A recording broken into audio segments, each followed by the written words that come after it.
પ્રદેશમાં બીજી કોઈ જગ્યાએ રહે છે, તો એને એકવાર વિડીયો કોલ કરીને કેમ છો બા, કેમ છો બાપુજી, જય શ્રી કૃષ્ણ, જય માતાજી, સલામ વાલેકુમ એવું કરી શકીએ? હેલો, ક્યારે કરવાનું? જે લોકો નથી કરતા કરશો આટલું? ખાલી એક દિવસ પૂરતું કરો. કાલે એકાદશી છે બહુ મોટી જલજીરની, કાલનો દિવસ પહેલા કરી જુઓ, તમને સારું લાગે તો કરજો. તો અહીંયા આગળ આ કોમ્યુનિટીની અંદર બધું શીખવવામાં આવે છે. યસ, હાય, મારું નામ અશોક છે. આપણી ટાઈમ ઓછો છે. હા સર, મને તકલીફમાં તો મારો વજન 108 કેજી હતો. જ્યારે શરૂઆતમાં હું કોમ્યુનિટીમાં આવ્યો ત્યારે 108 કેજી વજન હતો અને સાથે સાથે મને શુગર હતું, ડાયાબિટીસ. તો શરૂઆતના 3 મહિનામાં મેં 27 કિલો મારું ફેટ લોસ કર્યું છે અને વધારાની ચરબી રિમૂવ કરીને સાઈડમાં મારે માવાનું કીધું ને સર, એમ માવા હું 8 થી 10 ખાતો અને જે બીડી કે ને 4 બાય આખો દિવસની 2 બંડલ બીડી જોઈતી અને ગુદાલાલ તમાકુ અને જે દૂધવાળી ચા કે ને એ 8 થી 10 વાર દૂધવાળી ચા ઓફિસે બધા લઈને આવતા, મારે તો ફ્રીમાં જ આવતી એટલે ચાલુ જ હોય ચા, મતલબ 8 થી 10 વાર દૂધવાળી ચા. એની જગ્યાએ મેં ચા બદલાવી છે અત્યારે અને મારે સુગરની જે 4 ગોળી ચાલુ હતી એ હાલમાં અત્યારે મને ડૉક્ટરના કહેવા મુજબ બંધ. અહીંથી મને કોઈ પાઠશાળામાંથી ગોળી બંધ નથી કરાવી, કારણ કે ડૉક્ટરના કહેવા મુજબ અત્યારે મારું જે સુગર છે એ 110 છે. પહેલાં 350 રહેતું હતું અને મારું વજન જે છે કેટલું રહેતું હતું પહેલા? મારું સુગર 350 હતું સર. અને અત્યારે કેટલું છે? અત્યારે મારું 110 છે. પહેલા કોઈ દવા ચાલતી હતી? દવા સાહેબ 4 ગોળી ચાલુ હતી મારી. અત્યારે હાલમાં હાવ નીલ છે. અત્યારે એક પણ ગોળી નથી લેતો, કારણ કે જેટલું સુગર શરીરમાં જોઈને એટલું 27 કિલો ફેટ લોસ કર્યું અને જેમ પાઠશાળામાં બેવી રોજ કોમ્યુનિટીમાં, એટલે એમાંથી શીખવા સમજવા મળ્યું સર. આ બોટાદની એક દીકરી છે, એ નાગલપરના દરવાજે રહે છે. એ જ્યારે 12 વર્ષની હતી ને ત્યારે એને ડાયાબિટીસ ડિટેક્ટ થયું.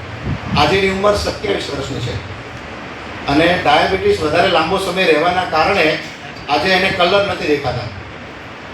રોડ ઉપરથી નીકળે તો ગાડી લઈને જતી હોય તો ગ્રીન લાઇટ કે રેડ લાઇટ ખબર ન પડે, બધા ઊભા રહે તો ઊભી રહે, જાય તો જાય. આ દીકરી ત્યાં કોમ્યુનિટીમાં આવવાની શરૂઆત કરી. રાજા જેવો નાસ્તો, રાણી જેવી ચા. દિવસ દરમિયાન 4 વખત 10-10 પોઈન્ટના ઇન્સ્યુલિન ચાલતા હતા અને દર 3-4 મહિનામાં એડમિટ કરવી પડે, ઇન્ફેક્શન થઈ જાય અંદર અને ઘણા બધા પ્રોબ્લેમ થતા હતા. આજે દીકરીને છેલ્લા 2 વર્ષથી દાખલ નથી કરવી પડી. કલરની અંદર જે ઓળખવામાં તકલીફ પડતી હતી એને આજે કલર ઓળખાવા લાગ્યા. આ બન્યું કેવી રીતે? તો રાજા જેવા નાસ્તાનો ડબ્બો છે ને એની અંદર એક ગિની છે, એમાં લખ્યું છે low GI. Low GI that means કે બોડીની અંદર ગયા પછી શુગર નહીં વધારે. તમે રાજા જેવો નાસ્તો લો તો આઈસ્ક્રીમ જેવો ટેસ્ટી છે, મસ્ત, બધા ઘણા બધા ફ્લેવર છે એના. પણ એ રાજા જેવો નાસ્તો લીધા પછી તમારા બોડીમાં શુગર લેવલને નીચે ન જવા દે, ઉપર ન જવા દે, કંટ્રોલમાં રાખે અને દવાઓ ઓછી થાય. આવા ઘણા બધા રિઝલ્ટ જોયા છે. પણ ખાલી ડબલા પીવાથી ના આવડે. ભાઈ કહેતા ને ડબલા પીધા કોક તમને મળી જાય, હું તમ તાર આપું તમને, જો એમ ન થાય. એના માટે કોચિંગ જોઈએ, એના માટે કોમ્યુનિટી જોઈએ અને થોડોક બદલાવ કરવાનો છે, બીજું કંઈ નહીં. ક્યાં શું બદલાવ કરવો? તમે જે કોચ તમારા છે એને રોજ ડિશનો ફોટો પાડીને મોકલો. તમારા માટે થોડુંક નવું છે પણ તમારી કાયા આખી પલટ થઈ જશે. તમે વિચાર્યું નહીં હોય ને એવું થશે. 10 વર્ષ પહેલાં તમારામાં જે સ્ટેમિના હતી, યુવાની હતી, પાછી આવે. અને વડીલોને આપણે કહીએ ને દીવો ઓલવાતો હોય અને એમાં 2 ચમચી ઘી નાખો તો કેવું થાય? આપણા ઘરમાં દીવો ઓલવવાની તૈયારી હોય ને 2 ચમચી ઘી નાખો તો શું થાય? ફરીથી પાછો નવ પ્રજ્વલિત થાય. તો આ તમે રાજા જેવો નાસ્તો કોઈ પણ વડીલોને આપો, 1 કે 2 ડબ્બા પૂરા કરે અને ખાવા પીવાની આદતોમાં થોડોક ફેરફાર કરવાનો. તમારા બધા લોકોને ખાતા આવડે છે? કેવી રીતે ખાવાનું હોય? એક કોળિયો મોઢામાં મૂક્યો પછી 32 થી 40 વખત ચાવવું પડે અને આપણે શું કરીએ છીએ? બે ધનાધન. તો આ કોમ્યુનિટી તમને શીખડાવશે. એક કોળિયાને 40 વખત ચાવવાનું. ચાવવાનું શા માટે? બીકોઝ ઓફ આપણે ચાવવાની શરૂઆત કરીએ તો ખોરાકના પાર્ટિકલ્સ નાના થાય, એના મોલિક્યુલ્સ સાથે અહીંયા સલાઈવા ગ્લેન્ડમાંથી સલાઈવા એટલે લાળ મિક્સ થાય. લાળ જેટલી ભળે એટલો ખોરાક ટેસ્ટી લાગે ને એટલો ખોરાક વધારે સુપાચ્ય થાય. ત્યાંથી ખોરાક જાય જઠરમાં. જઠરની અંદર જઠરાગ્નિ હોય. તો આપણે ઘણી વખત જમીને તરત પાણી પી લેતા હોય. તમારામાં કેટલા લોકો જમીન તરત પાણી પીવો છો? તો આખી જમીન પાણી નહીં પીવાનું તરત. જમ્યા પછી કલાક પછી પાણી પીવાનું. અંદર HCl હોય, હાઇડ્રોક્લોરિક એસિડ, એને આપણે જઠરાગ્નિ કહીએ છીએ. તો ખાઈને તરત પાણી પીએ, પણ જમતા જમતા પાણી પીએ એનાથી ખોરાક ડાયજેસ્ટ ન થાય, એનાથી આપણું પેટ વધે, એનાથી ગેસ, એસિડિટી બધું થાય, રાઈટ? અને શું ખાવું શું ન ખાવું, પાણી ક્યારે પીવું ક્યારે ન પીવું. ઘણા બધા લોકો બાથરૂમ જઈને તરત પાણી પીવે, એ કે કામ પતી જાય ને હારું હારું ઊભા ત્યાં છો પી લે. અરે કેટલા બધા અંદર આપણા ન્યુરોન્સ હોય, નેફ્રોન્સ હોય, બધા સોરી નેફ્રોન હોય, એક એક કિડનીમાં 10-10 લાખ ફિલ્ટર હોય, અને આ બધું આપણને ખબર જ નથી હોતી. જ્યાં હોય ને બળ કરીએ છીએ. પુરુષોને અત્યારે પ્રોસ્ટેટના પ્રશ્ન છે.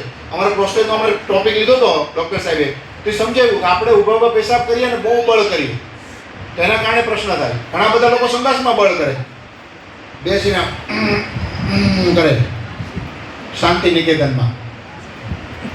શું કામ? કબજિયાત છે. તમારામાંથી કેટલા લોકોને આ તો હાથનો ઉપર કરાવાય, પણ પેશાબ કરવા જાવ એના કરતાં ટોયલેટમાં 2 નંબરમાં વધારે વાર લાગે છે. હાથ નથી ઉપર કરો, તમારી જાતને પ્રશ્ન પૂછજો. આ પૃથ્વી પર જેટલા પ્રાણી છે ને, ગાય, બળદ, ભેંસ, ઘોડો, હાથી, કૂતરો, એ લોકો પેશાબ કરે તો વધારે વાર લાગે અને પોતળો તરત થઈ જાય. અને આપણે પ્રશ્ન ક્યાં છે? આવડતું નથી, ખાતા નથી આવડતું, પાણી પીતા નથી આવડતું, અને બળ કેટલા કરીએ છીએ. પછી કે મને ફિશર થયા ને ભગંદર થયા ને આ પ્રોબ્લેમ ને પહેલો પ્રોબ્લેમ ને હર્નિયા થયા. અમારે એક બેન આવ્યા હતા, આંતરડું હાથમાં લઈને આવ્યા, અહીંયા બતાવીને મને કે સાહેબ 3 વખત ઓપરેશન કર્યું તોય બહાર આવી ગયું. તો હસવા માંડ્યો. મેં કીધું તમારા રાણી જેવી બની કે એમાં નથી શું થાય? મેં તો અહીંયા 3 દિવસ આવો પછી હું તમને શીખડાવીશ. પછી ટોપિક લીધો કે સંડાસ કેમ જાવું. મોટા મોટા ડૉક્ટરો બેઠા હતા, એ કે સાહેબ આવો ટોપિક આખું ડિટેલમાં ત્યાં આગળ પ્રેક્ટિકલ ડેમો કરીને બતાવ્યા. તો આ કોમ્યુનિટી છે ને તમને જીવન જીવતા શીખવશે. આ કોચ તમારી સાથે અહીંયા તમને લાગે છે આ કોઈ સામાન્ય નથી. આમના જે ગુરુ છે, આમના જે ટીચરો છે એ ટોપ લેવલના અને બહુ બધાના. આ તો વિચારો મારો ત્યાં 1804મો સેમિનાર છે જેમાં આટલા બધા લોકોની સાથે હું વાત કરતા હોઈએ. તો આટલા બધા વર્ષોનો અનુભવ હોય, હજારો લોકોને સારા કર્યા હોય. અને બેનને મેં કીધું કે તમને આવડતું નથી અને બહુ બળ કરે ને એટલે અહીંયા પેલી જાળી મૂકી હોય ને તો બહાર કાઢી નાખે. એ કે હા સાહેબ હું એવું કરું છું. એ તો ભાઈ તમારે ઓપરેશન નહીં કરવું પડે, હું તમને શીખડાવું. આજે મસ્ત જીવન જીવે છે. તો આ બધા રિઝલ્ટ આવે છે એની પાછળનું કારણ અહીંયા આગળ કોચિંગ છે. હા સર, તમે કંઈક કહેતા હતા. મારા ફાધરને 35 યુનિટ ઇન્જેક્શન, આપણે જે ઇન્સ્યુલેશન કીધું ને એ આપતા, એટલે મને એનો ડર હતો કે મને શુગર આવી ગયું છે તો મારા જે ફાધરની જે તકલીફ છે એ મને ન આવી જાય. તો એ માટે ખાસ અમે જોડાણા અને સ્વાસ્થ્યની પાઠશાળામાં મારા વાઇફ છે એને મને બીડી મેળવાનું સર કીધું હતું. તો મેં એને એમ કીધું હું તને મેળીશ ને બીડી ક્યારે નહીં. તો અત્યારે પાછળ બેઠા જ છે, સાંભળે જ છે. જો સામે હાથ ઊંચો કરે. મેં એને કીધું હું બીડી ક્યારે નહીં છોડું. સર હું 22 વર્ષથી મારા લગ્ન થયા છે, બીડી મેં છોડી નથી. આ કોમ્યુનિટીમાં આવ્યો, મને કોઈ એમ નથી કીધું બીડી બંધ કરો, પણ સારા વિચાર, સારો ખોરાક શરીરમાં ગયો. અને બીજું હું ક્યારેક સાની માની સિગરેટ હું ગલ્લે જઈને પી આવતો. મારી સાથે બીજા અમુક મારા પરિવાર કોચ હોય, સાની માની પી આવતો, કોઈ ખ્યાલ નહોતો. પણ મેં એવું નક્કી કર્યું જે બોટાદમાં સ્નેહ મિલન થાય એની તારીખ જ્યારે આમ એમ થાય કે એન્ટર પડે ત્યારે હું સાવ બંધ કરી. આ 3 દિવસથી મેં સિગરેટ પીધી નથી. હું સાનમાં અને 15 માવા છે સાવ બંધ. આવા હજારો લોકો આ કોમ્યુનિટીમાં આવીને વ્યસન મુક્ત થાય છે. અમારે જરૂરિયાત નથી હો ઘરે ઘરે ફરવાની આવી બધી, ભગવાનની કૃપા છે.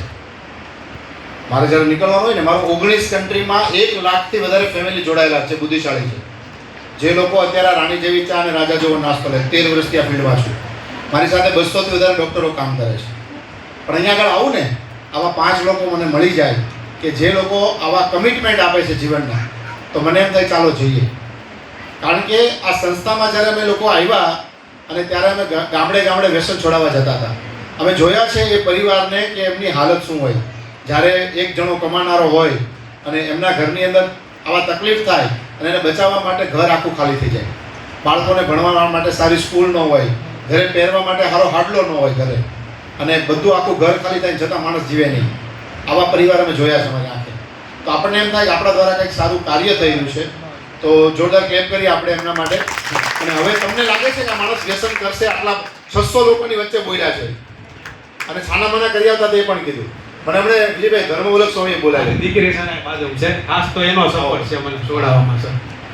એને રડીને મને એકવાર કીધેલો સર, પપ્પા છોડી દો. એ ટ્રોલ બી ચલાવે છે. દીકરીના માથે હાથ મૂકીને આજે કહી દો કે બેટા આજ પછી કોઈ વ્યસન નહીં કરું. અરે સર નહીં કરું. અને ખાસ તો મારી દીકરી છે ને સર, એનું વેટ બહુ વધારે હતું. તો મને એવું લાગ્યું કે મારી દીકરીને સારું ટેક આપવી પડે. તો મેં